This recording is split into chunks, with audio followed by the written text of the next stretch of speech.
You're listening to Civic Media. You can tune into any of our live shows on any radio station across the state with the Civic Media app. Find us in your phone's app store and listen anytime, anywhere.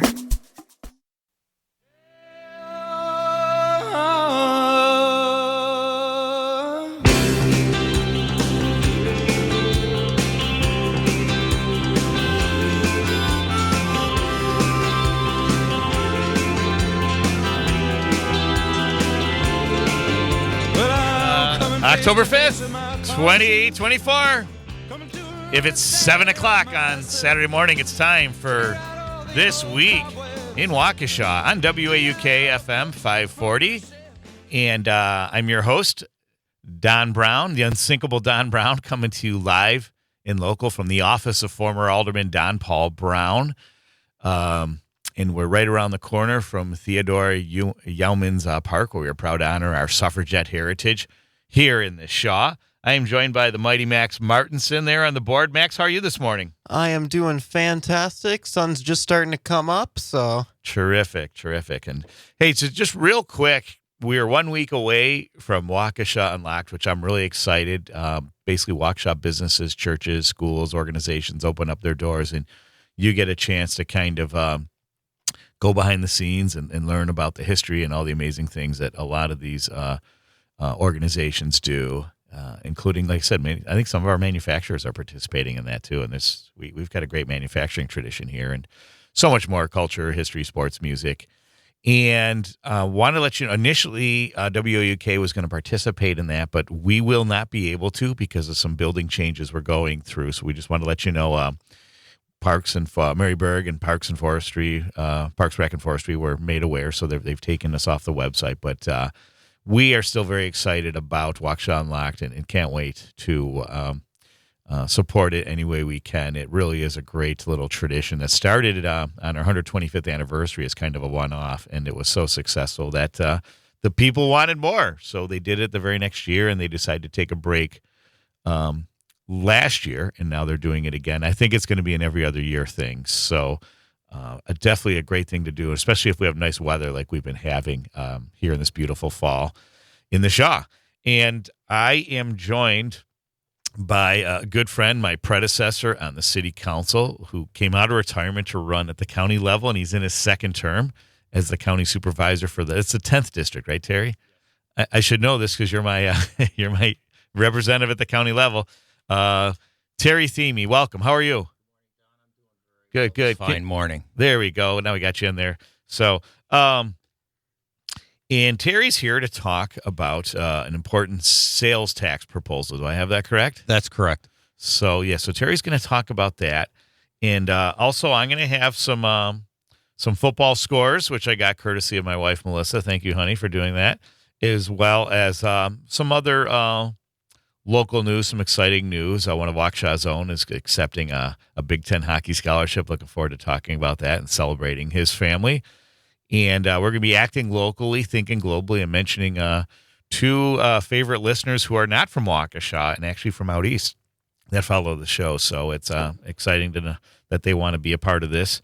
And a grand opening for a nonprofit that helps first responders and vets through music therapy, and it's that's started by another son of Waukesha, and so much more here on the set. And we'll have two farmers markets reports, and also we're going to have as a follow up to our show last week that included Alder Corey Payne and Alicia Halbenslaben. There was an email question that I didn't get, and we're gonna raise that question and give Terry as a member.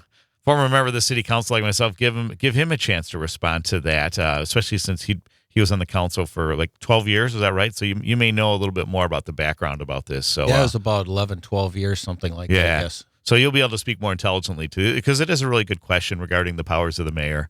So appreciate that. And then, as I mentioned, two farmers market reports, and I believe my man David will be calling those in. He's been doing a great job all summer long. Proud Waukesha North grad. So, but Terry, the floor is yours. Tell us what's going on there at the county level. Thanks, Don.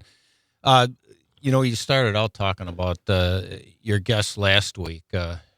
Corey Corey and the Common Council president, and I don't know her, Alicia. Was her Alicia name? Halbenslavin, yep, here in 11th District now. They had talked about one item in particular that I guess drew my attention is, the vehicles that the police department drive. Right, yeah. And they had mentioned Ford F-150s, I think, or Sure. Ford pickups that, and $100,000 vehicles. Well, Right.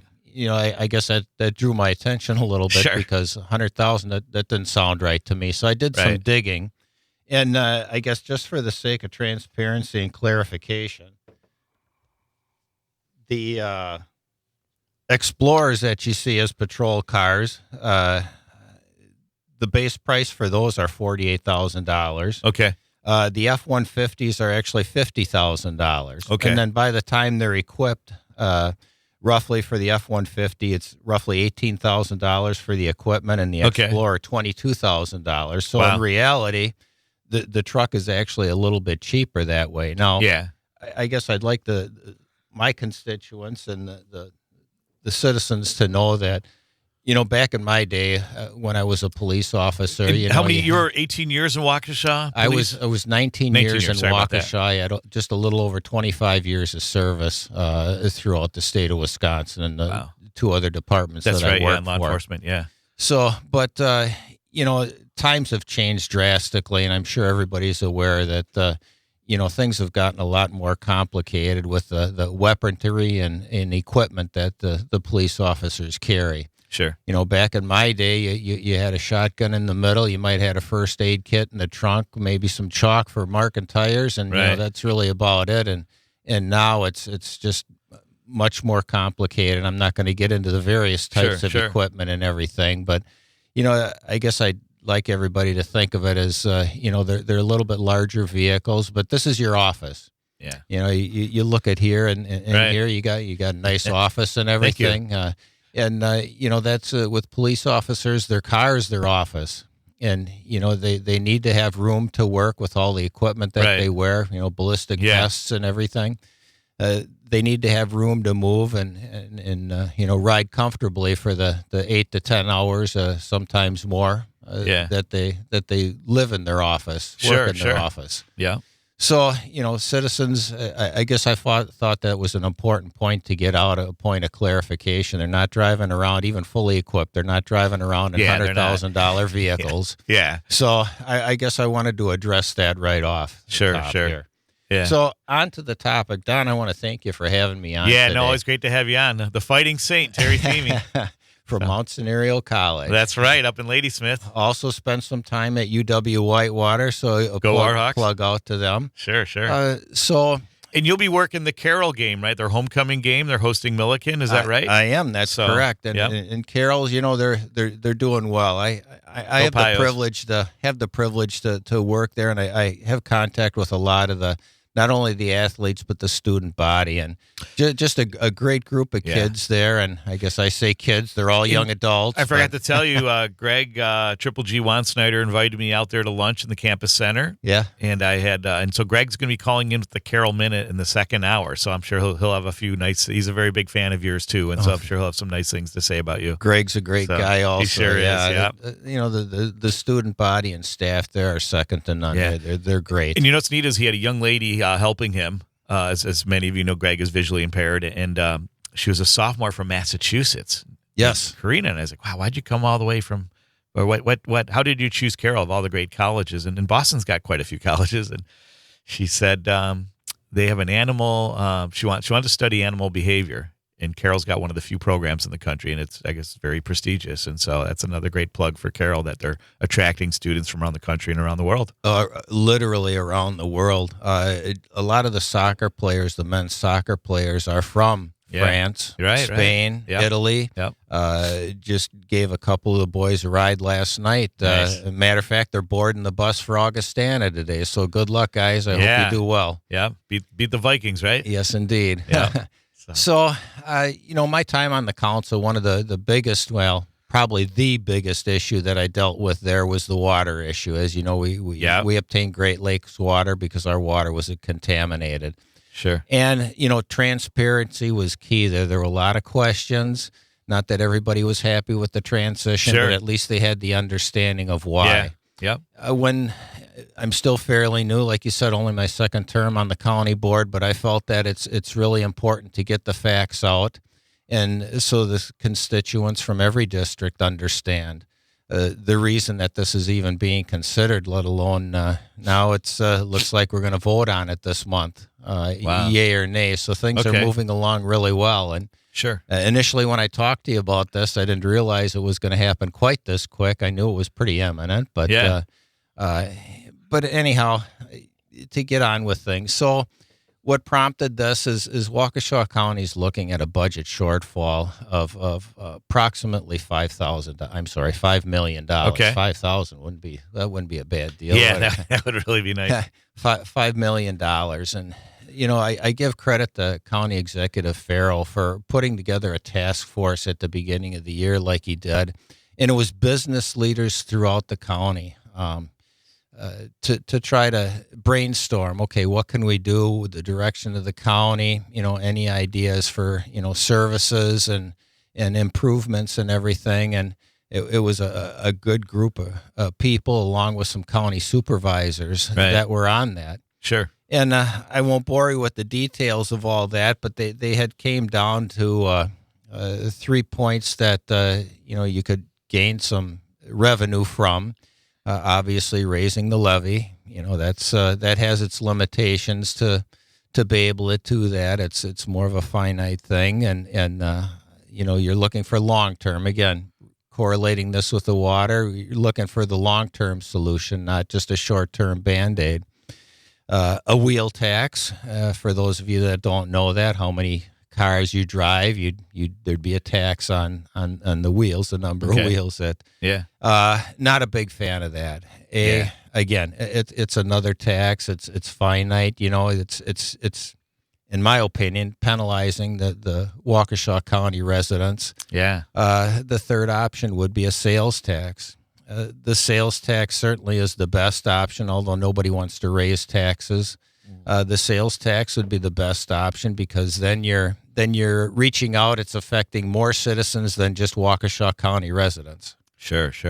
We're going to continue this conversation with County Supervisor and former City Waukesha Alder Terry Thieme, and we'll also be acting locally, thinking globally, and so much more. And interested in learning more about this wheel tax proposal too. So lots to talk about here in this week in Waukesha on WAUK on this beautiful Saturday morning. And we're taking your calls on the Civic Media app too. Down Georgia Street Arcade, where the poor children play, gathering up charity to help them make their day. For me, I was once their age. Once I was young, but I know I had my family to fall back on. Give it up, share it out, yeah. Help who you can. I know that you can. Talk about it, talk about it. Oh, give it up. The world is waiting for the sun rising. My heart is calling you. We're back on This Week in Waukesha on WAUK 540 AM, and nothing like that little ditty from Waukesha's favorite son, Les Paul. The world is waiting for the sunrise, and we have to wait a little longer as we get here into the fall season, but it is a beautiful sunrise this morning. I'm enjoying it here along with my good neighbor friend and my county supervisor, Terry Thieme, who's really getting out in front in terms of educating people on this proposed sales tax. And it's kind of like the best worst option. Is that how you describe it with some of the other ideas like the wheel tax? Yeah, the wheel tax certainly is a non-starter, and only my opinion, but that punishes the residents of Waukesha County. Yeah, we're a 4-car family, and it's not because we're rolling in the money. We've got college-age kids that need to get around, and it's also helpful with a freshman who in high school is not driving, that we've got an extra set of wheels to get her to where she needs to go. No, absolutely. So. Everything's so mobile nowadays, and between employment, school, people have to travel a distance, and although I do believe in mass transit, that's not always the most convenient either, especially everybody knows in the wintertime it gets a little chilly out, and to walk a distance can be challenging at times. We've got a very good mass transit. Don't get me wrong, but the convenience of an automobile, if families can afford it, is yeah. So we're going to put a quick pin in this discussion. I want to switch to acting locally, thinking globally. I want to give a big shout out to some couple listeners we have who aren't from Waukesha, but are fans of the city and what's going on here. Tom, back in my hometown of Orchard Park, New York, he says that he's my favorite Trumpster, and I may have to agree. Tom and I go back a long way. We grew up in the same parish. Our brothers played football together. We played football together.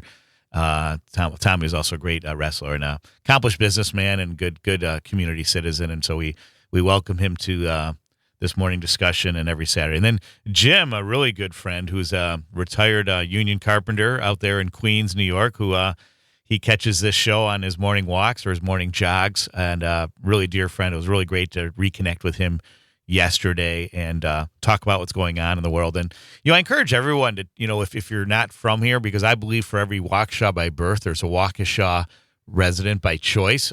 Like my friend Terry Thieme, a native of Jefferson County, right? Did I get that right? Yes, city of Jefferson. My wife and my family moved here in 1988 when I started at the Waukesha Police Department. So we come from all areas. Yeah, so it's great to reconnect with those friends from home and talk about what's going on in the world. Like I'm really having there's so much going on in Israel, and I feel bad I haven't been catching up with that war there. It continues to get worse.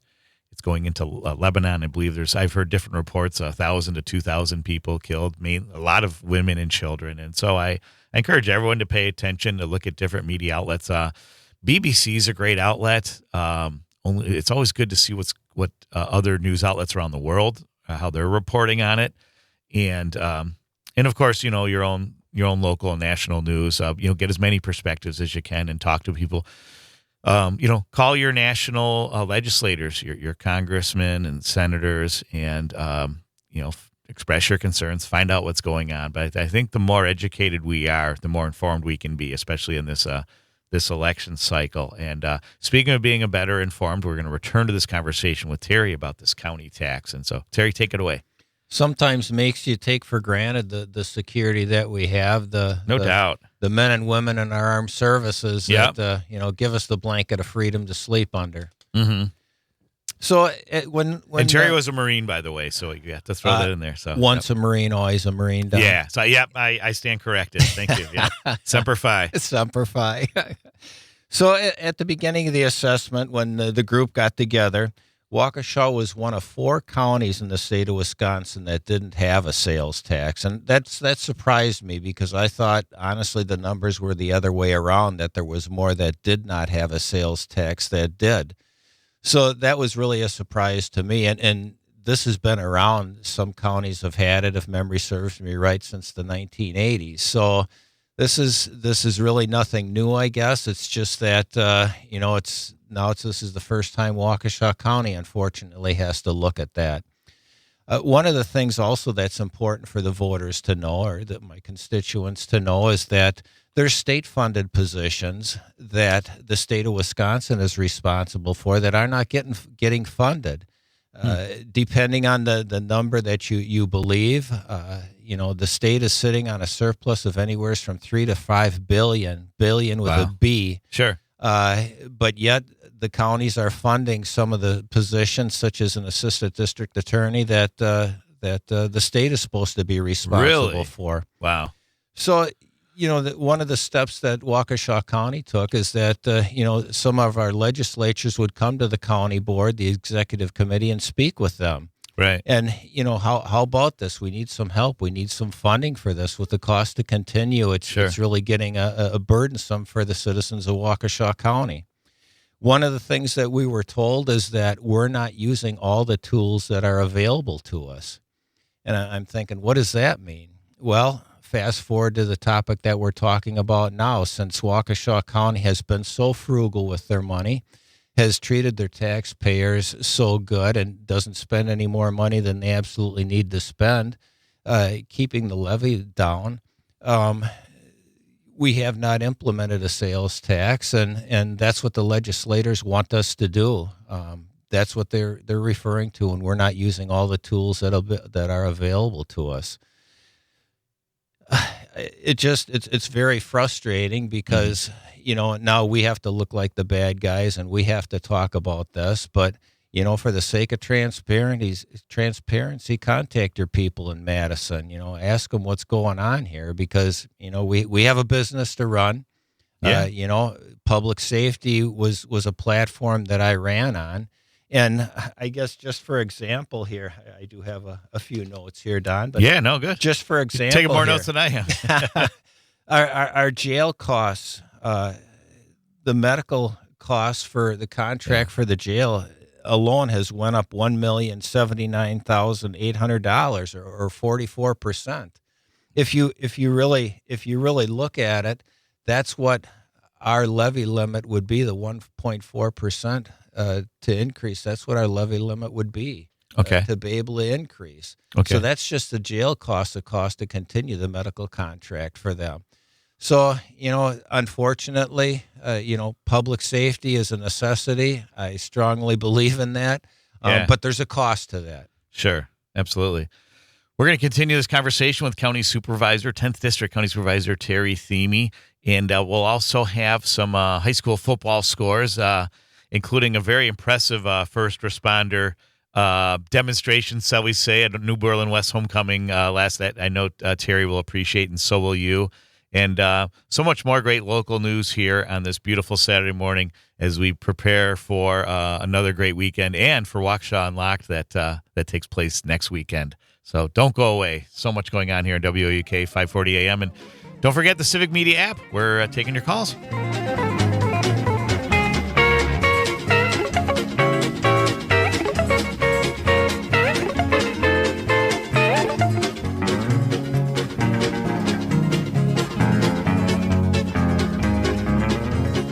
Dear one, the world is waiting for the sunrise.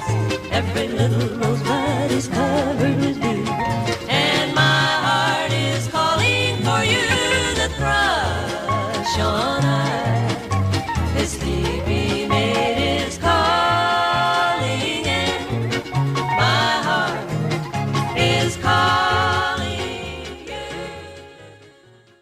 You're listening to Civic Media. Find the latest news, information, and archives of all your favorite shows on the Civic Media website, civicmedia.us. Conversation has run dry. That's what's going on. Nothing's fine, I'm torn. I'm all out of faith. This is how I feel. I'm cold and I am shamed, lying naked. You're listening to This Week in Waukesha on this beautiful Saturday morning, October 5th, 2024. And that is Natalie Imbruglia with Tor, and that was a big hit a little over 20 years ago, probably around the time Max was born. But she was kind of a one-hit wonder, was a former love interest of David Schwimmer, who was Ross on Friends. And, but it's just, it's one of those pop songs that, like I said, you never lose. It's a good era, as we Irish like to say. And I'm here with County Supervisor Terry Thieme, and we're talking tax, brass tacks here. And but first, some announcements, some football scores. Which again, thank you to my wonderful wife for sending these via text. And we'll start with let's see here. In the Classic 8, Kettle Moraine Lutheran, and that's not Classic 8, but Kettle Moraine Lutheran beat Kewaskum 42-7. We have West Allis Hale in the Parkland lost to Germantown 61-19. Let's see, we're going to get closer to home here. Pewaukee, now in the Classic 8, beat Menominee Falls 14-0. We have the big score I'm looking for here is, let's see, Tosa East beat West Allis Central 65-0.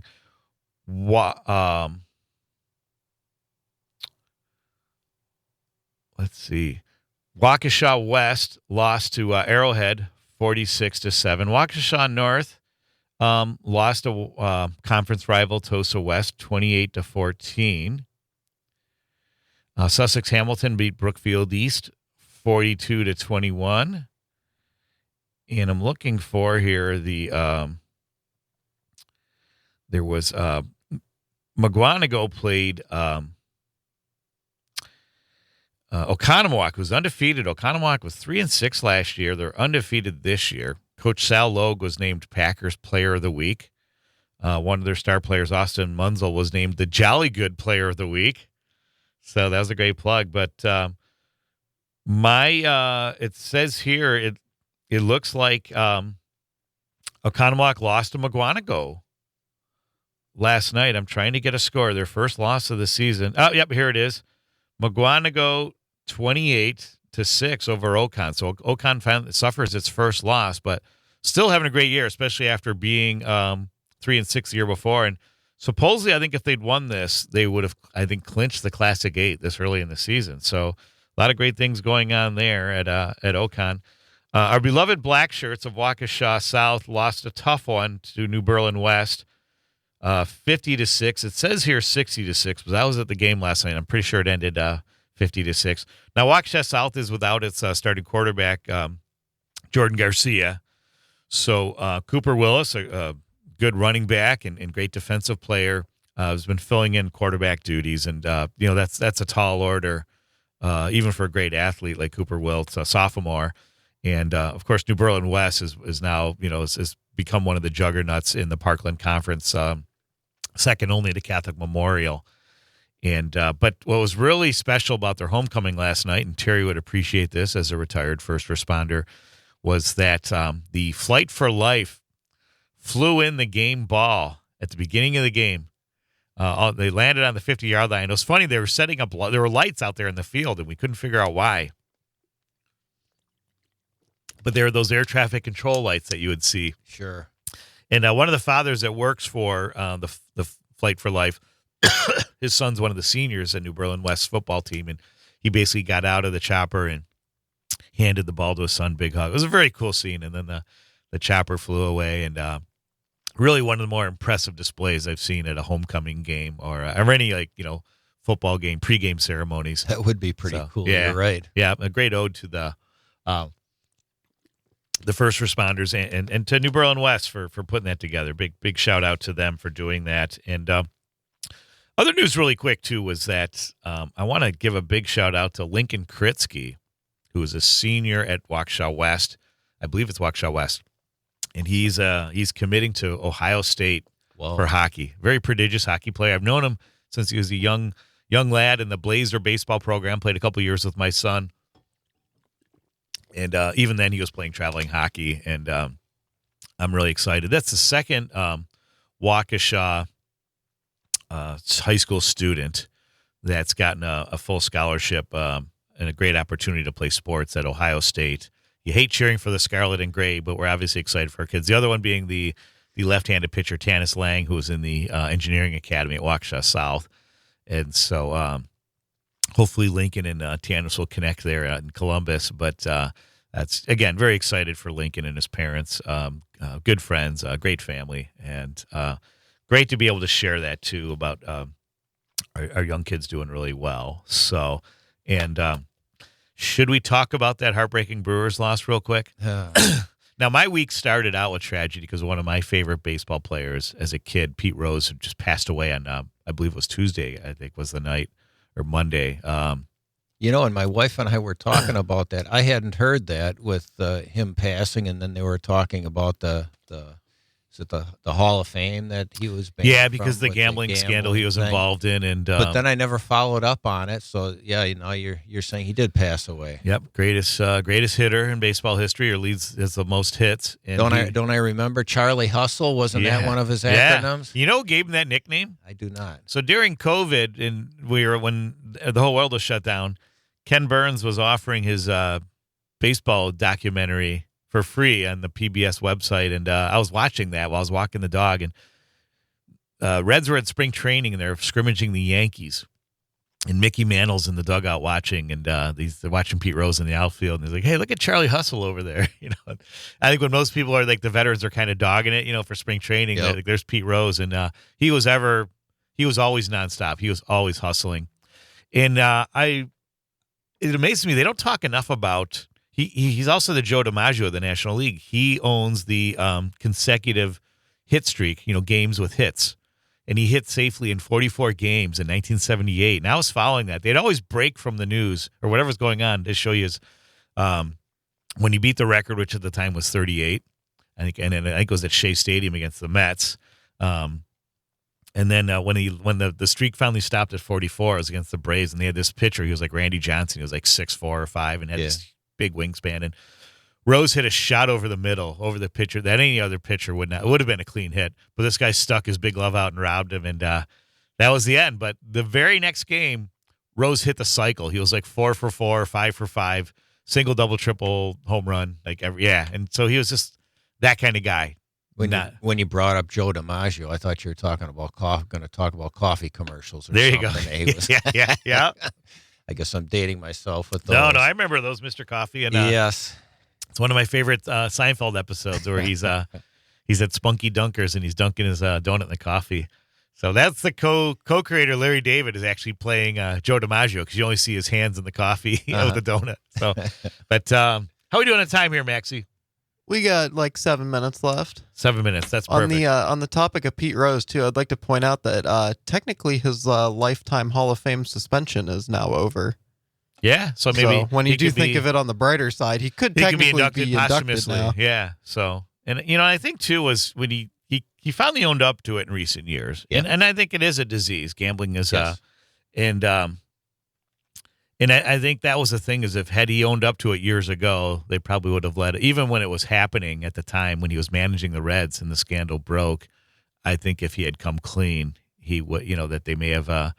They might have kept him in the game at that point. So, but I think it was one of these things where he was very proud and stubborn and just didn't. But kind of like he played the game, though. Just always, you're right, nonstop. So, and also just a respect for the game too. Like in that 7-game World Series against Boston, which is probably the greatest World Series ever in '75, when Fisk hit that game-winning homer in like the 11th or 12th inning. That hole where he's like the ball hits the foul pole and Fisk and everyone behind him are waving. Yep. And as he's circling the bases, Rose is talking to, that great, he was a coach, Don Zimmer. He was coaching third for the Red Sox. And supposedly Rose had a tear in his eye. He's like, this is the greatest, even though they lost, he's like, he could appreciate the moment. He was just so proud to be a part of that moment. And they just said they had this really enlightening conversation while all that was going on, where most people would just be devastated. Rose was like, well, I got one game left. We're going to win it, and they did. So. But anyway, we got to talk tax. Sorry, Terry. That's all right. It's good to reminisce. It sure makes you feel young again. Mm-hmm. Well, another point I think that's important for the taxpayers to know is that from 2010 to 2024, Waukesha County has decreased its positions by 58 or 4%. Okay. So it's not like we're not trying to improve on where we can. And, right. We're conscious of personnel costs because it generally is the number one cost with the people and benefits and everything. Sure. The only department over that time that had not decreased is the Department of Health and Human Services. They had a 7% increase, but most of their funding, 70% is from non-levy sources. So, non-levy, which means it's not tax dollars. They have a lot of user fees, state revenues, and I believe there's also some grants in there too. Okay. So, one thing that a newer improvement that DHSS has made is they actually have workers that are on call, and in some cases, when it's during their working time, go on calls with police officers. And that way there's immediate assessments done right away. Right. And it cuts down on, say, court time, review time, any kind of mental health commitments. That's where it helps at, too. So they're trying to improve things the way everything goes. They're trying to make improvements to be more cost-effective with taxpayer dollars. Good. So, what? I'm sorry, I kind of lost my train of thought here. No, that's okay. I'm just going through my notes here. That's where one of the components also, Don, is with the implementation of this county sales tax. If it gets approved, it goes to the Board of Supervisors. If it gets approved, there's also going to be a component to give back to the Waukesha County taxpayers. Okay. And the county taxpayers, along with the different municipalities, cities, villages, and towns within Waukesha County, up to 20% is going to be given back to the different municipalities. For example, now these are projected costs, so the figures might adjust one way or the other. Right. But, kind of what they're looking for is, so say for example, the city of Waukesha, 2024 population is listed at 70,923. It goes by the percentage of their population. The city of Waukesha could stand to gain approximately $2 million out of this sales tax. So there's not only going to be a county rebate, credit, however you want to phrase it. Okay. There's not only going to be that, but there's also going to be a component where the county is going to give money back out of the sales tax to the different municipalities. Don't quote me, but I believe the city of Waukesha is also looking at a budget deficit in the near future. So certainly that could help out with that too. So it's a component not just to help Waukesha County as a branch of government per se, right, but also spread it around to the different municipalities within Waukesha County to assist them. So the non-personnel operating costs have increased 15 to 20% in the last 5 years. Above the 7% growth in property tax levy revenue. Waukesha County is among the the lowest tax out of the 72 counties in the state of Wisconsin. Really? And we'll pick this up when we come back. Yeah, that sounds great. So conversation continues with County Supervisor Terry Thieme and so much more, including a question regarding last week's discussion that we're going to give Terry a chance to respond to about the mayor's authority in the city. And so much more here in our Farmers Market reports take place in the second hour as well, along with the Carroll Minute. So don't go away here on This Week in Waukesha, WUK, 540 AM, and the Civic Media app. Into something real. I'm wide awake and I can see the perfect sky is tall. I'm all out of faith. I want to live forever on a boat out in the sea. I want to build a happy home for you and me. I want to touch the silver line. Welcome back to This Week in Waukesha. And this song is Silver Lining from Guard. And you hear this a lot on the Big Ten commercials during the football games. And it's a really cool animated display of where the Big Ten is around the country. And now with the expansion, the commercial used to start in Nebraska. Now it's starting up in Oregon and Washington, UCLA, USC. And so it's, and then of course it ends with Rutgers. And so I know there have been a lot of critics of the expansion, but I think it's wonderful because for Badger fans, you can go to these iconic places like the Rose Bowl. You don't have to wait for that once-in-a-generation moment when your team wins the Big Ten. You now, like next time when Wisconsin plays at USC, you can go see the Rose Bowl. I know last week Wisconsin lost at the Coliseum, but again, there were some Badger alumni or fans that got to go take in a game on a beautiful Saturday. And I imagine every Saturday is beautiful there in L.A. When I was in the Marine Corps, I got to attend a game at the Coliseum. What a wonderful facility. I bet. I can remember growing up, that's what you'd see on Monday Night Football. The Coliseum. Yeah. Same is true for Soldier Field, not the current one, the old iconic Soldier Field. Sure.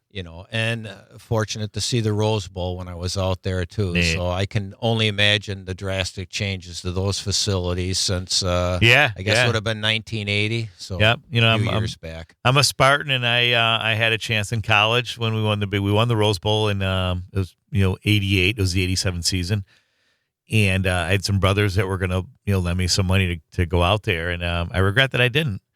And then in recent years, we beat Stanford in an amazing Rose Bowl that ended on a 4th-and-1 play when the Spartans stuffed the Cardinal there on a 4th-and-1 to win the game.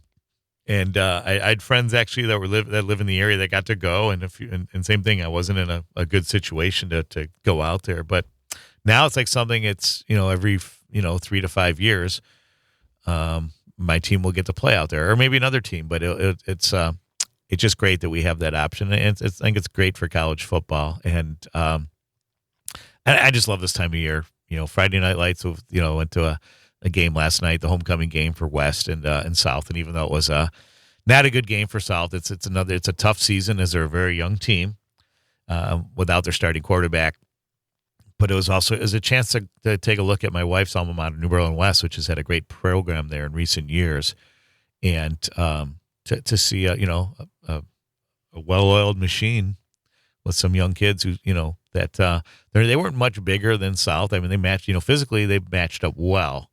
It's just obviously a deeper team with more players and a body of experience.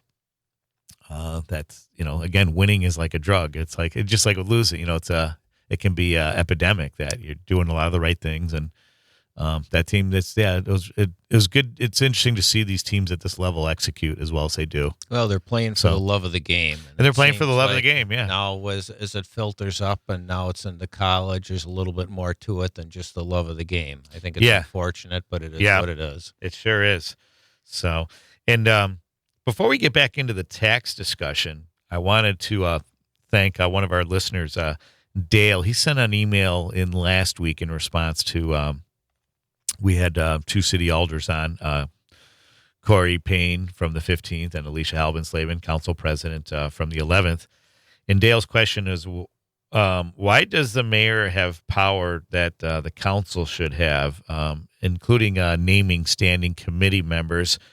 Dale says here that I guess at one time it was the council president's responsibility or authority to name committee members, and it's the mayor's. And when I was in the council, it was the mayor's duty. And he says here that it seems like the council's relinquished a lot of authority to the mayor. And and I said, Terry, you're on the. You said 12 years. You're on the council, 11 years. I started on the council in 2008. I was appointed for his District 1 when Joe Laporte retired. Okay, and it was that way even at that time, where the mayor appointed the committee heads and everything. So I am not sure, and what time that had changed, but it was that way at least since 2008. Sure, he had did that. Okay, I shouldn't say they had did that. That's right. Yep. So, and so again, because I was only in the council for one term from 2019 to 2022, I can't really speak to that, but it's a good question. And I think it would be neat to get some other people in here with a I guess a longer history than ours. And maybe Pat Nekich might be able to speak to it. There you go. So we might have him on. We might have him on next week actually, and for sure we'd like to have him on for Veterans Day or that Veterans Day weekend. So I think Pat would be a good resource for that. So, but on to taxes. Everybody's favorite topic. Exactly. So just to follow up on a point that I made in closing just before the break. Yeah. So in 2015, Waukesha's property tax rate was $2.08. And in 2024, the county executive managed to have it at $1.39.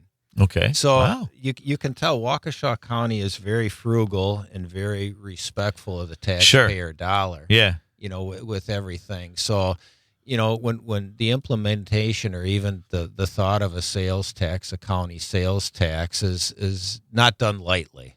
Right. Not at all. Sure. It's really what the cost to continue. The jail cost, the medical cost we had talked about before. Sure. The utility costs for Waukesha County from 2019 to 2023, just like anybody's household, increased 20%.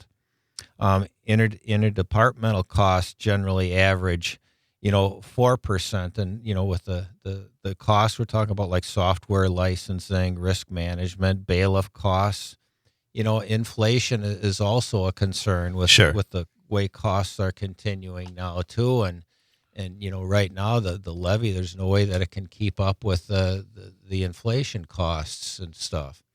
And they're with this year's budget as an example, we're cutting 2 deputy positions. There's also a plow worker, I believe, that's affected by this. So, it's not only through attrition, but now we're looking at trying to dial back. They're also sharpening with the other pencil. things. Yeah. So Okay. none of this is taken lightly. Right. And I'll pick up on that thought after. Yeah, the no, next thank break you. here. Yep, we got in our second hour, we're going to do a deeper dive into the county's tax situation, and as well as I like this idea of like how the county redistributes funds back to the cities, and we'll see how Waukesha fares and what Terry feels about that, and so much more. And we've got our farmers market reports and the Carroll Minute in hour 2. So stick around. So much more to report on, and as well as we're going to play a song for my friend Jim out there in Queens from our high school days. So much more here in This Week in Waukesha on WAUK 540 AM.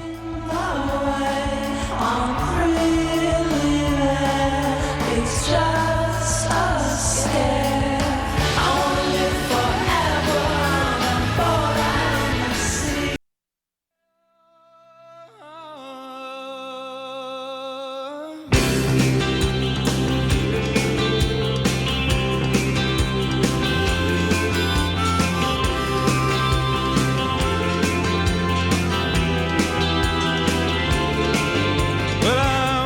October 5th, 2024.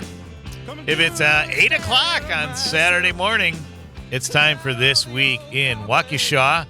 I'm your host, Downtown Donnie Brown, coming to you live and local with my main man, the mighty Max Martinson, on the board. And this week's guest, 10th District County Supervisor, retired Waukesha police officer, and former 1st District City of Waukesha Alderman, Terry Thieme. How's that for an intro? That's a heck of an intro, Great. Don. Thank you. So- You're so kind. Oh, yeah. Well, what's also kind is we begin the second hour with our first farmers market report from David. David, how we doing, man? Oh, we're doing fine here today. It's a nice crystal clear skies today, and we've got our recipe for today. Nice. Tell us. So we've got we've had apples all September. It's time to make use of those apples. We've got a nice lattice crust apple pie. Just a classic favorite. It's absolutely delicious looking. Yeah. Oh, that's terrific. And now's the time for apples, too, and they're like real sweet and sour. So they got plenty of vendors with apples today. Oh yeah, plenty of vendors with apples. And you can you can still get some apple pies too, straight from the vendors as well, and they're all ready for you to stop by. Love it. And what are we spinning the wheel for today there at the WAUK booth? Oh, today we've got everything from Casa Noble Nice. to Bo Schnitzel Bunker, Delafield Brewhouse, and today we are giving out double prizes. Double prizes. Oh, that's great to know. So, Oh, yeah. well, good. Well, I'll let you get back to it. It sounds like you're busy there, and hope I can get out there today. We're actually home this weekend, so we'll see what kind of great offerings we have, and we'll be touching base and looking for more updates as we talked to you in the beginning of the second half of this hour. So, David, thanks so much for what you do to promote WAUK and the civic media mission there at the farmers market.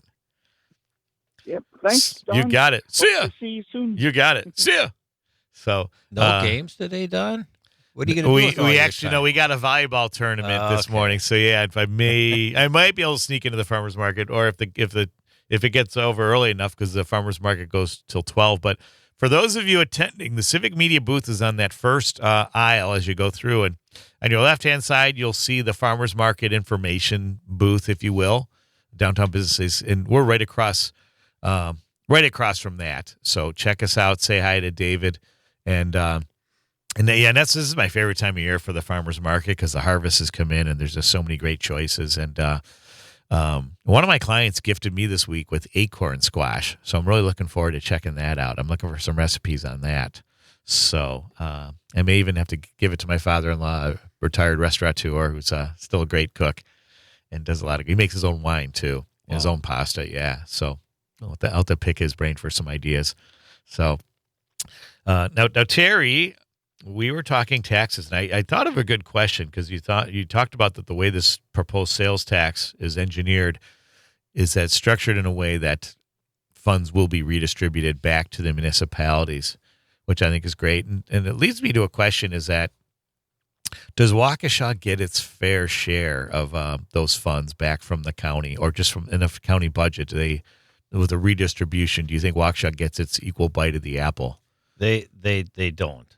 And let me see if I can find my numbers here for the revenue sharing, because the sad fact is we don't. We get a fraction of the money back that we pay in, and it goes back to we're the most frugal with our dollar. We pay in a ton of money to the state. And Sure. Even with the enhanced formula, there was a lot of talk. Was it last year, the year before, about the redistribution, reviewing that? Okay. We still only end up getting a fraction of the money back that we as taxpayers pay into the state. Okay. And again, I don't know the exact number. Sure. You always hear a bunch of numbers, but again, $3 to $5 billion with a B is my understanding Sure. of what the state is sitting on, and it boils down to, I can't emphasize it enough. So that includes state revenue too. We're not getting our fair share. Correct. Yeah. Correct. So you just, I don't know. It's they're putting the counties, our legislatures are putting the counties in kind of a no-win situation, and And that's what's kind of forcing our hand right now to have to do this. And these are the items we need to be paying attention to. I remember years ago after college, I did an internship for a congressman from Michigan, and he was part of what was called the Northeast Midwest Coalition. It was a bipartisan coalition, and there was one of those legislative offices, or more of them, discovered that the region, the Northeast Midwest, when you figure from the Northeast coast all the way here into the heartland, we were putting in X number of dollars, X percentage of dollars into the national pot. We are getting minus that amount redistributed back. A lot of that was going towards the Sun Belt areas where there are a lot of defense contractors. And I wonder in recent years, I know there's been some adjustment. We have a defense contractor now in Marinette, and that's a great thing. But, these are things we should be paying attention to, and these are the things we should be communicating with and to our legislators at all levels about, because that's your money, folks. And so I'm really glad that Terry is providing data and shedding light on that. And I guess just like any business, it costs money, to run the business. Yeah, kind of thing. And I talked about public safety before. Sure. We're in the very near future. We're looking at a jail expansion. Our Waukesha County Jail is running at over capacity. Wow. The better portion of the time. Sure. And it's sad to say, but probably the occupancy of the Waukesha County Jail is maybe 50-50, maybe 60-40, but okay. Of Waukesha County residents. The rest are from out of county, and wow. There's a price to pay for being tough on crime, and that's one of the things. Sure. Now, I think it's important that the taxpayers also know that we did away with the Huber facility. Okay. And the old Northview building, when I came to town here, that was a nursing home. Okay. And it's fallen upon tough times. I mean, sure. that wasn't made to be a Huber facility with all the hidden spaces and everything in there. And that building is going to need some major repairs. So there were a lot of driving forces to go to the electronic monitoring. Sure. But you talk about the cost of doing business. Now, the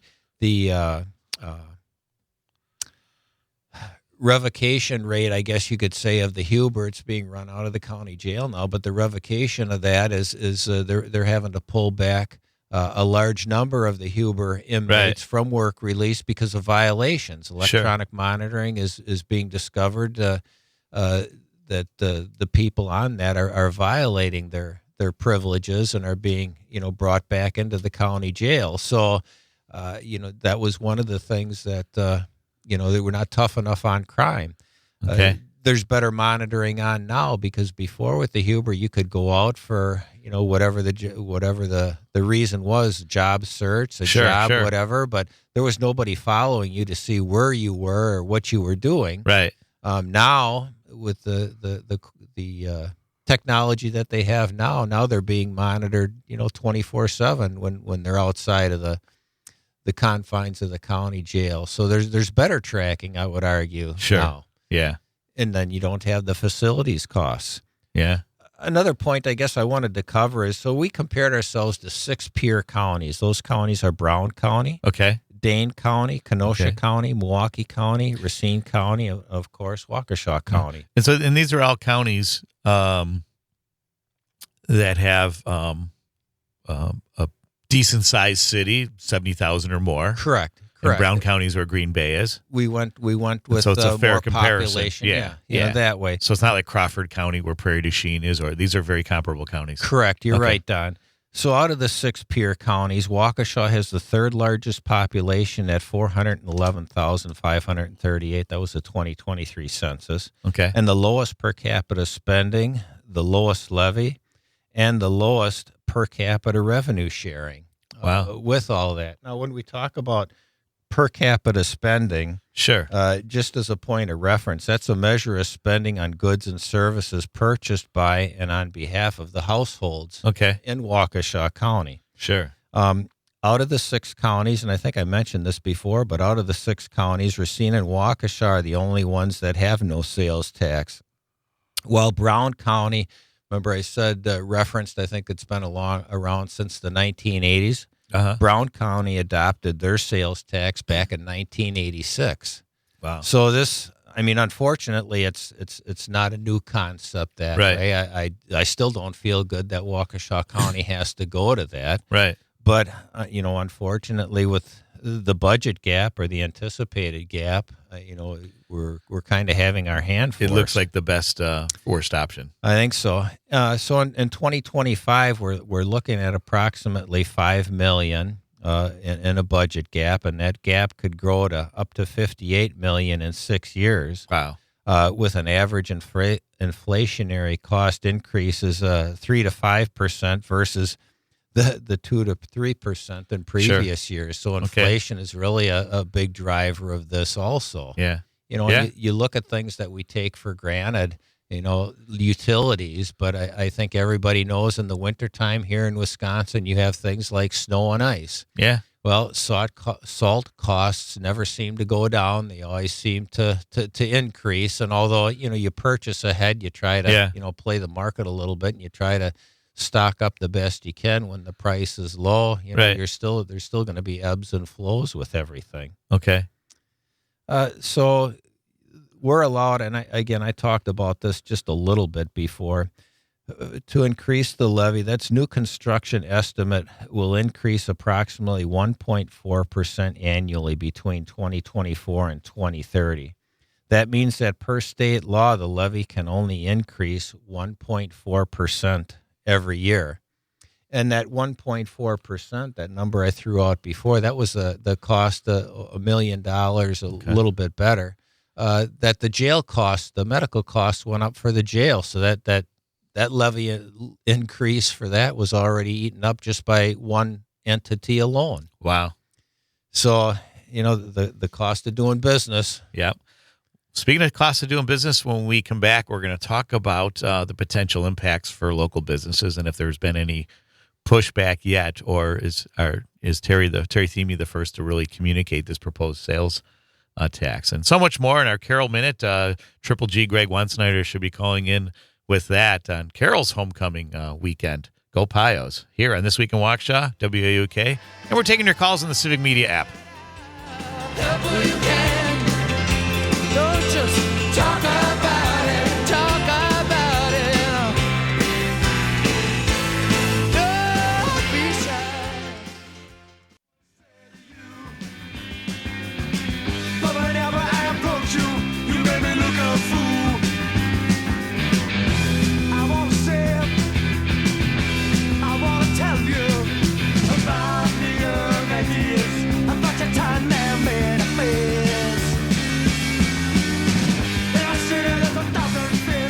Hey, you're listening to This Week in Waukesha, and that's one of my favorite tunes from the Jam in the City. And that's another great walkout song for this show, because there's a lot we want to say to you, and I know County Supervisor Terry Thieme has a lot to share with you. And now is when we do our Carroll Minute, and we're expecting a call from Greg Triple G Juan Snyder. And so hopefully he'll be calling in soon. But if not, what I can tell you is I actually had a nice lunch with Greg yesterday there on campus. I didn't realize they have an Einstein's in there in their meal in the main campus center. And then I also Greg took me on a tour of the Hasted or Hosted building. Did I say that right, Terry? Hosted Jaharis, yeah, it's a combined building, and Doug Hosted did a remarkable job when he was there. Is that right? He was a former president, right? He was. Before Dr. Cindy Nattinger? Yes. Okay. And so I never knew there was that rooftop there with a really great view. You could actually watch most of the Carroll games there in Schneider Stadium, or as Coach Buda calls the Schneid.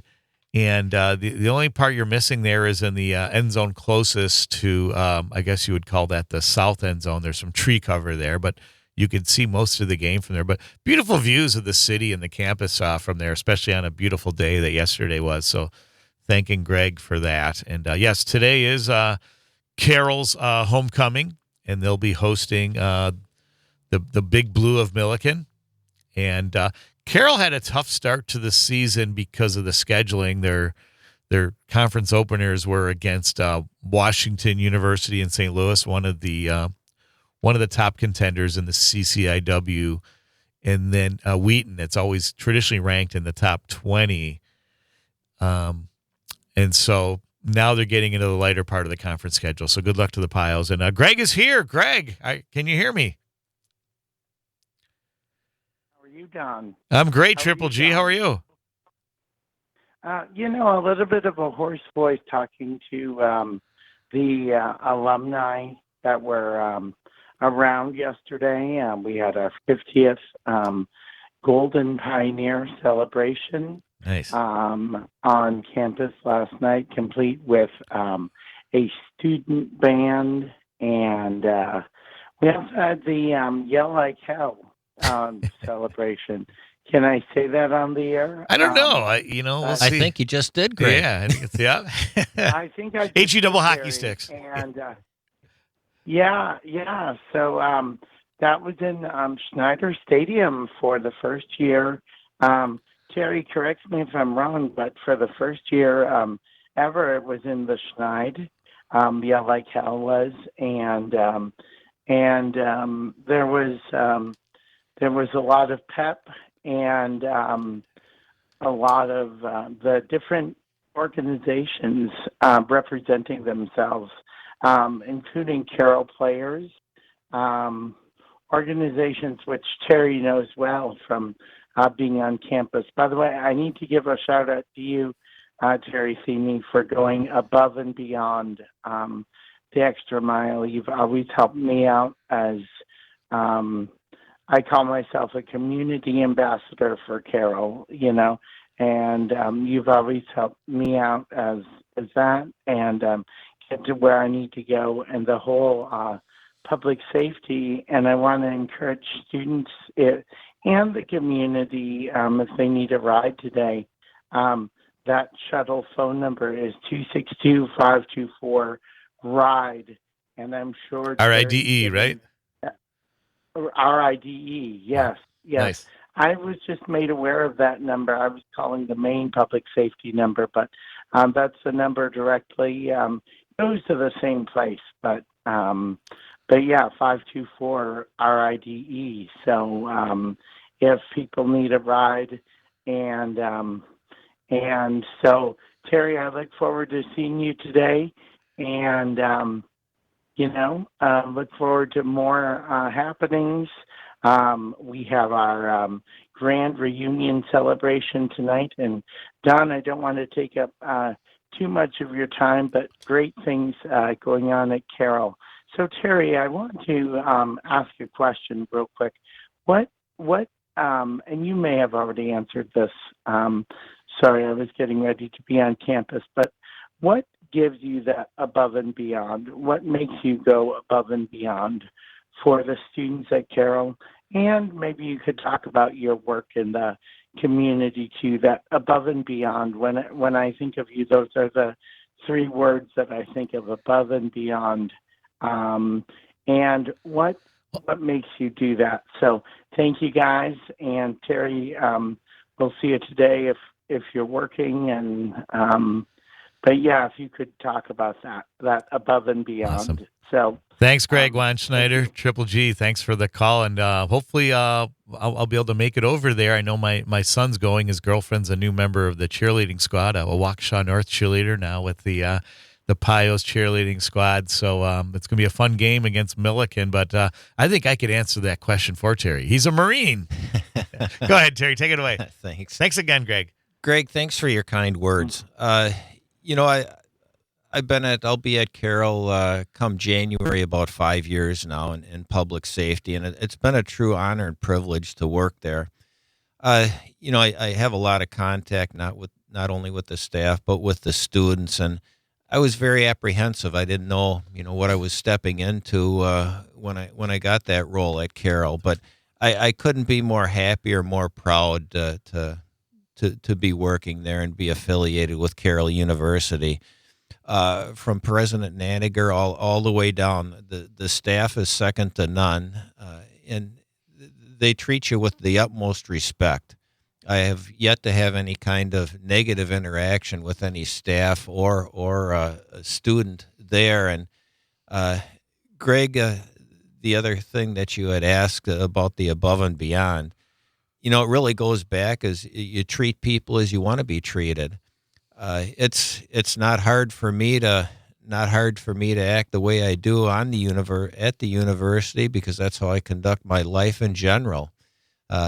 We all have our moments. Nobody's perfect or anything, but you try to treat people with respect. And quite honestly, I wish more would take that stance, and I think the world would be a lot better off that way. It sure would. And I think it's really one of the benefits of having a university here in our fair city, especially the state's oldest university, is I think a lot of that campus culture resonates into the community, especially as Carroll becomes much more integrated with Waukesha life. I was asking Greg yesterday, he didn't have an answer with that new business college. Yes. Tim Sullivan, and yes. He's going to be the dean, and $100 million project. Tim Sullivan's putting $10 million of his own money in. Where are they going to build that?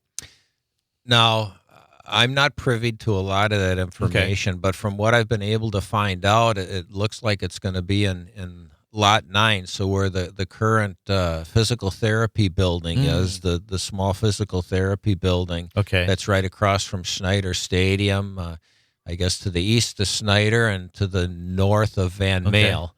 It's going to be in that parking lot there. Got it. Okay. Well, we're gonna talk more about that as well as the tax implications on small business here on This Week in Waukesha on this beautiful Saturday morning in WUK 540 AM. And we're taking your calls for County Supervisor Thieme on the Civic Media app.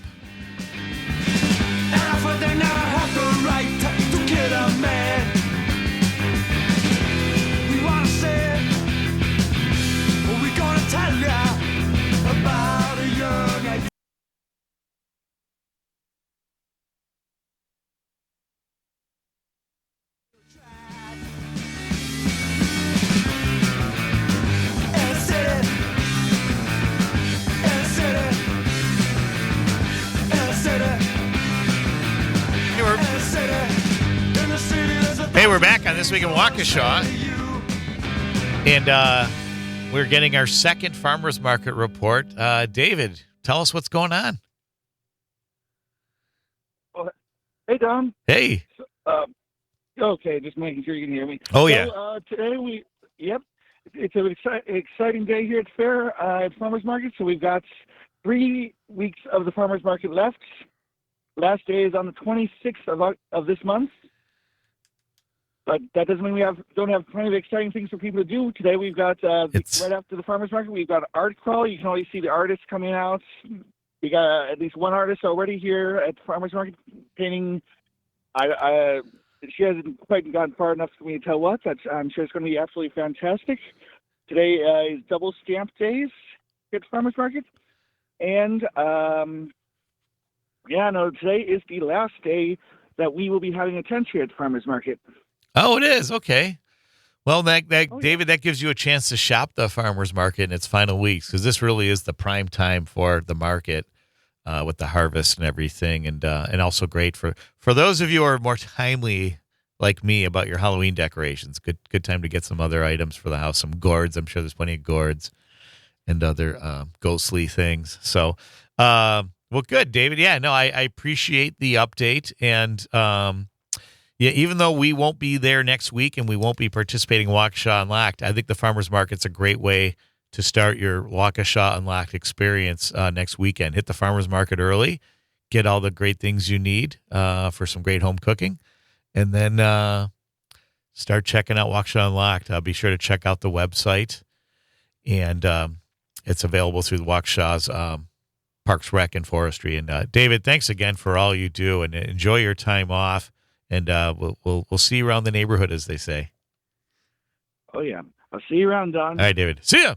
So we're back with Terry Thieme, but I wanted to, Max, can we cue that song now that I sent you? When I was, my friend Jim, who's a regular listener, we were sharing some high school memories, and I played this song for him. Does anyone remember? Do you remember this one, Terry? His one-hit wonder? After all you've done for me, all I really want to do is take the love you brought my I do not. way. From 1982. Right back to you. Someday, Marshall Crenshaw with Someday, Some Way. And that goes out to you, Jim, in Queens, New York.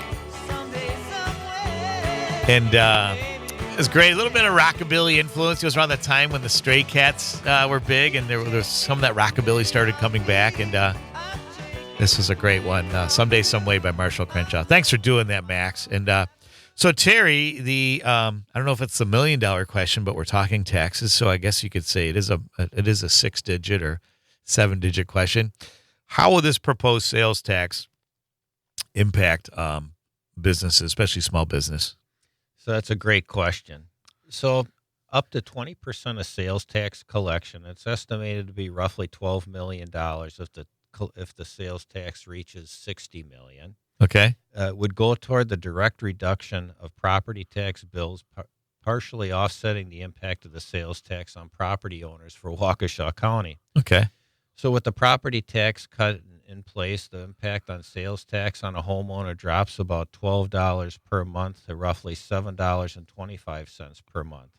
So the tax cut will appear on the December 2026 bill. Okay. Another interesting point here. Talk closer to the mic there. Sorry. That's okay. Another interesting point here Thanks. is how does it help local municipalities? And we talked about that a little bit before, and I tossed out the number from for the city of Waukesha. But so up to 20% of the county's sales tax revenue will be allocated to municipalities to help reduce local property taxes.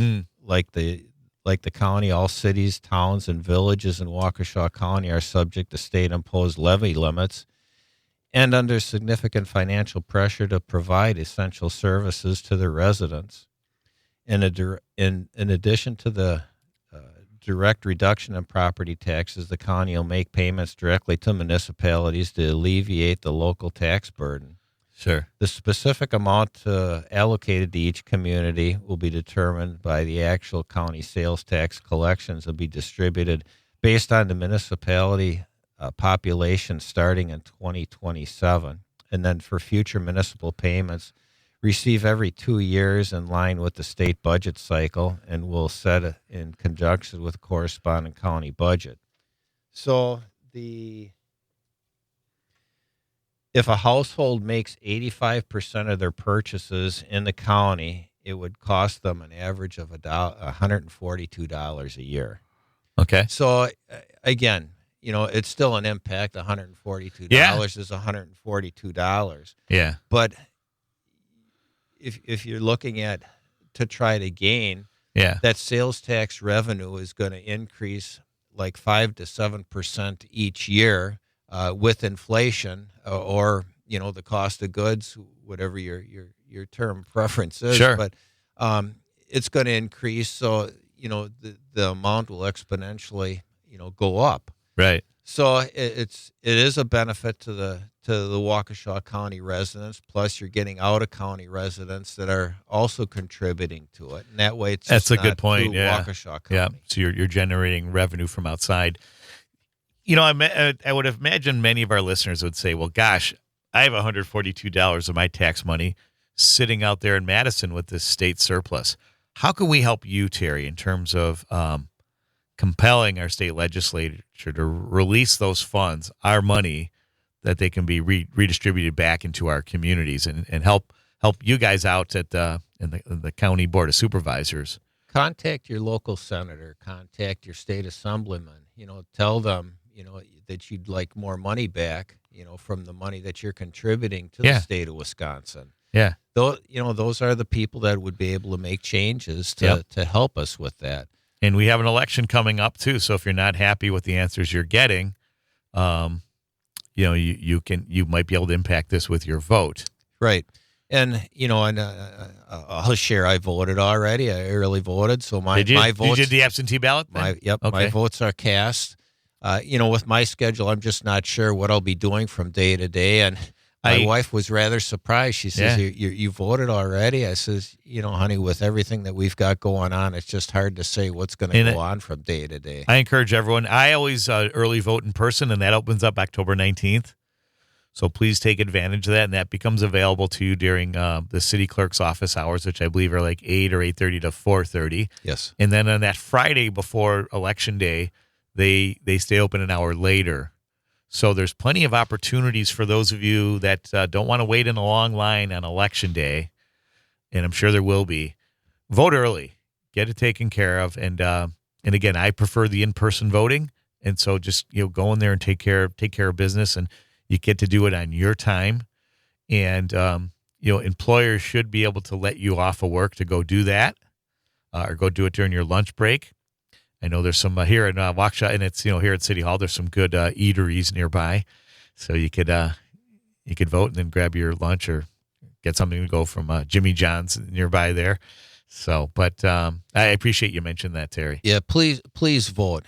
Get out and vote, and no matter where you fall, we each have our preference, but no matter where you fall, I'm really of the firm belief that you have no right to complain if you don't participate in the process. Yeah. You're doing what you need to do to make your voice heard. And not only vote, but participate in the process. Call your legislators. Let them know what you're thinking. I used to like when I'd get calls, and I get calls from you, Terry, and but that's how you learn, or that's how you don't know what's going on, and if you're not hearing from the residents. And that was always my opportunity to develop relationships with the constituents. One time I had a guy call, and he was, I think it was closer to where you live, Terry. He was upset. There was a storm, and he wanted to know if the city was going to pick up some of the debris. And I got the answer from Public Works, and I shared it, and he wasn't very happy with the answer. He's like, well, we'll see you on Election Day or something. Like, he just basically said, I'm not going to vote for you. And then, I tried texting back, and I even drove by the house. I was going to even offer to help, and I get over there, and I see him. It's like a few twigs like in his yard, and he's like putting them in his trunk. I mean, it was like maybe a handful. It wasn't like, I was expecting like a whole tree limb. Like it was really, it was a few. So I always get a kick out of that. It's, hey, he's just a little salty, so we'll just let it go. Yeah. But again, it helps you. The more engaged you are with your legislators, the more informed they can be, and the more that you're forcing them out of what they do to help you out. And I'm glad you brought up that point, Don. Contact your legislatures. But I've received some calls, some emails on this proposal because the county's put out many articles about it, trying to educate the public, give them awareness, let them know that it's coming. And they've went anywhere from I'll remember you at election time to okay, I thank you for explaining this to me. It makes sense to what you said. Yeah. And that's most of what I get. And then also thank you for explaining. I don't agree with it, but at least you explained it to me and you took the time to do that. Yeah. It's always my belief you're voting for your constituents. You should be supporting your constituents as to what their wishes are. The feedback that I've gotten so far, if I'd have to go by that, they don't want us to adopt that. Right. But I feel it's my responsibility where you have to look at the long-term health of the county. Yeah. Again, I equate this to the water project that the city of Waukesha had pretty much the total time that I was an alderman, and then while I served on the Water Utility Commission. It wasn't a popular thing. That was millions upon millions of dollars. I forget the exact amount, 240 million, I think it ended up to be. Sure.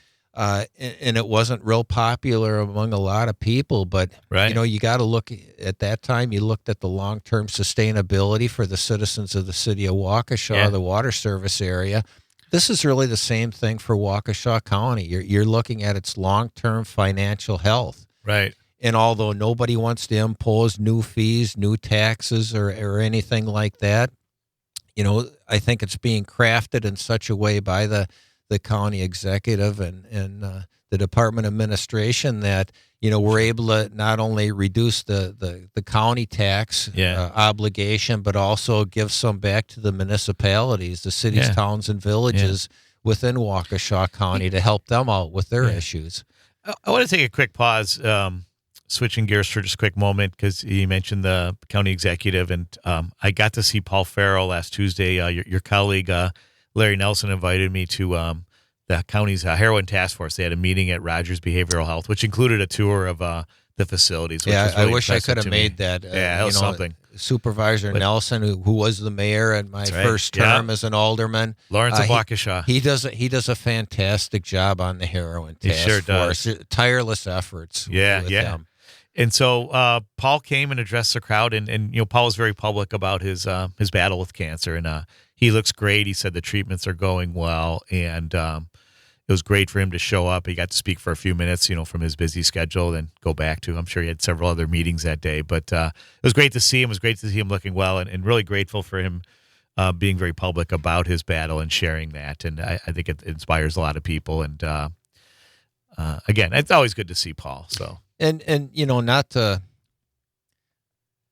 I guess if you categorize it as misfortune, but yes, with what Paul's going through, but yet he's bringing this forward. It's probably the worst possible time for him personally. Yeah. But there again, he realizes he's committed to the financial health and well-being of Waukesha County.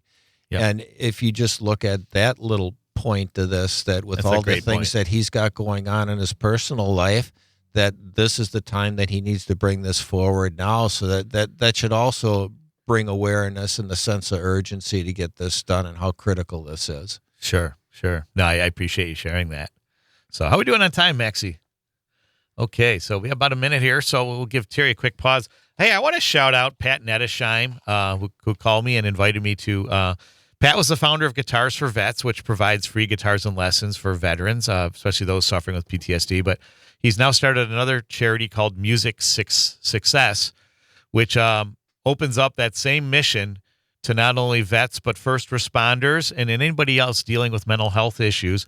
And supporting the mission, he has a storefront that just opened up at 15427 West National, which is the Burghart's Plaza. And we'll talk more about that after the break here on This Week in Waukesha on WAUK, 540 AM, and the Civic Media app.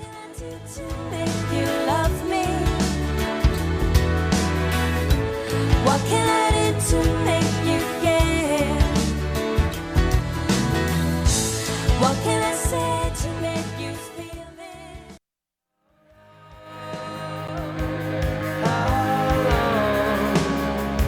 To sing this song,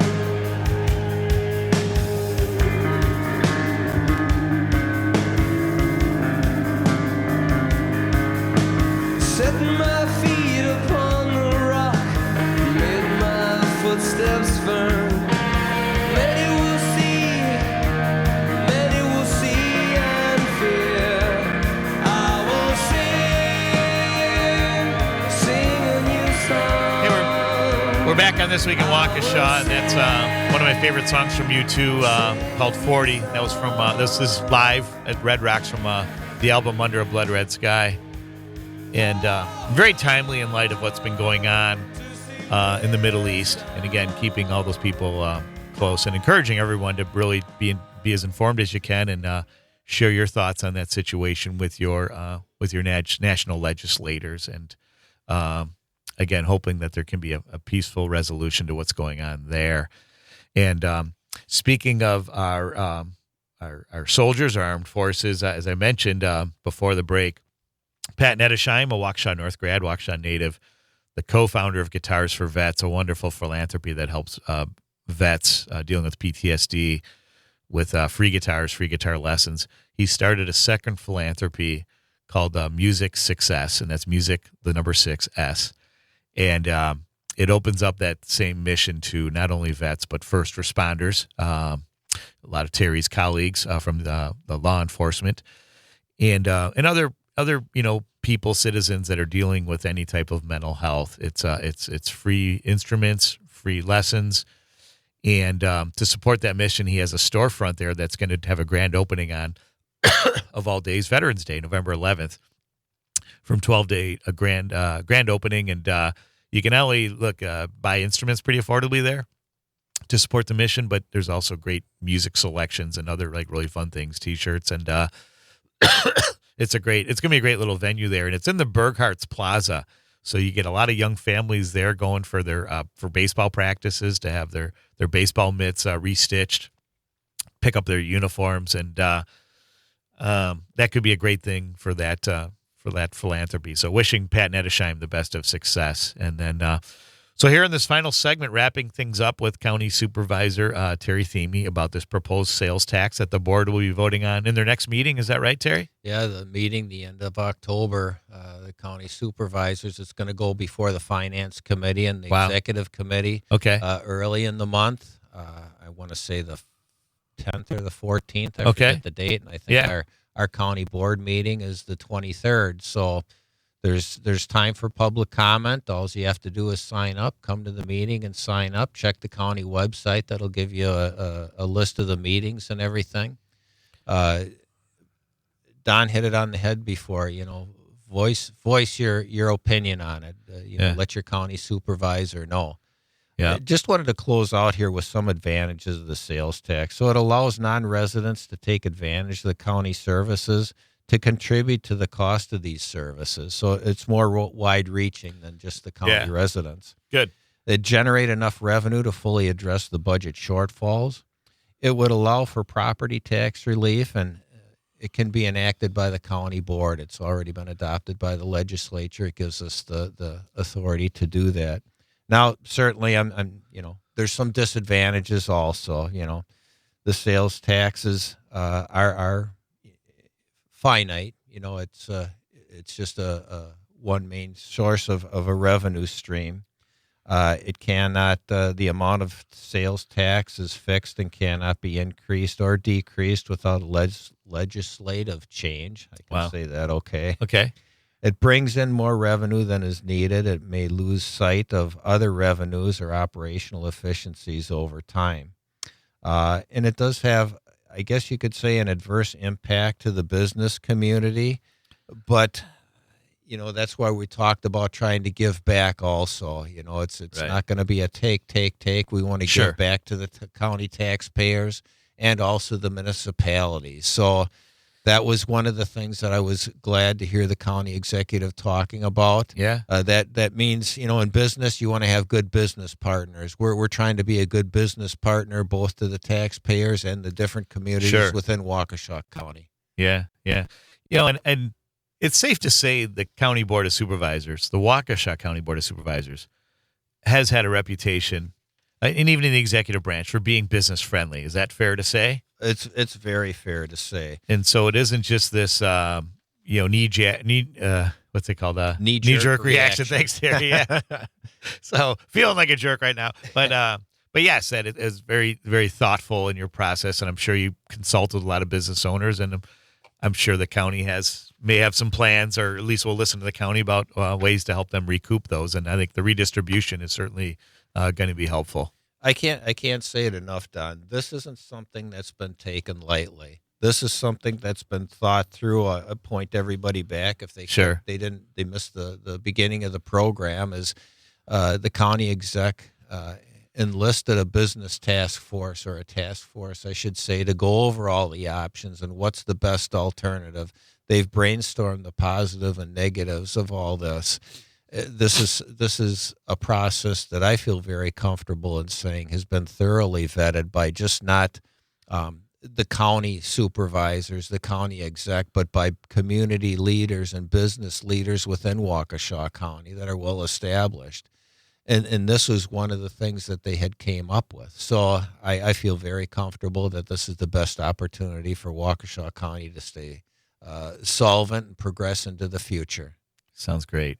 10th District County Supervisor Terry Thieme, and what we don't take lightly, thanks for joining us, what we don't take lightly is you'll be going to work after this at Carroll University, helping out with the big homecoming game as the Pios take on Milliken, conference rivals. And thanks for all you do. Thank you for your service in so many ways. As a Marine, a police officer, city alderman, and now second term county supervisor. And thanks for sharing so much information on this proposed sales tax that the county will be voting on soon.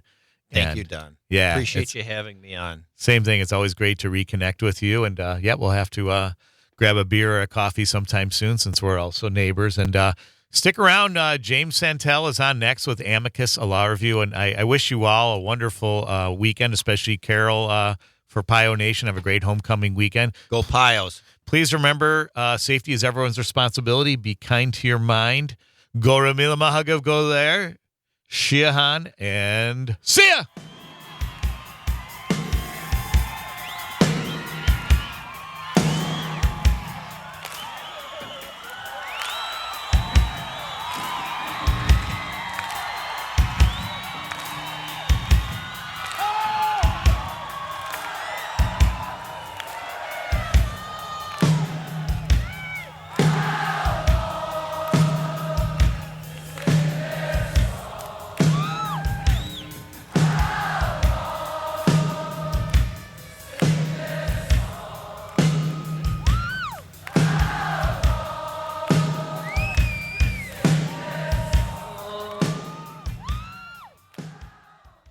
The national news cycle never stops, but it can be hard to find news about your local community. Civic Media is dedicated to providing quality local and state news coverage across Wisconsin. With the Civic Media app, you can get notifications about local stories that matter to you and your community. Find the free Civic Media app in your phone's app store and choose notifications from the menu to tell us what kind of news you want to hear about.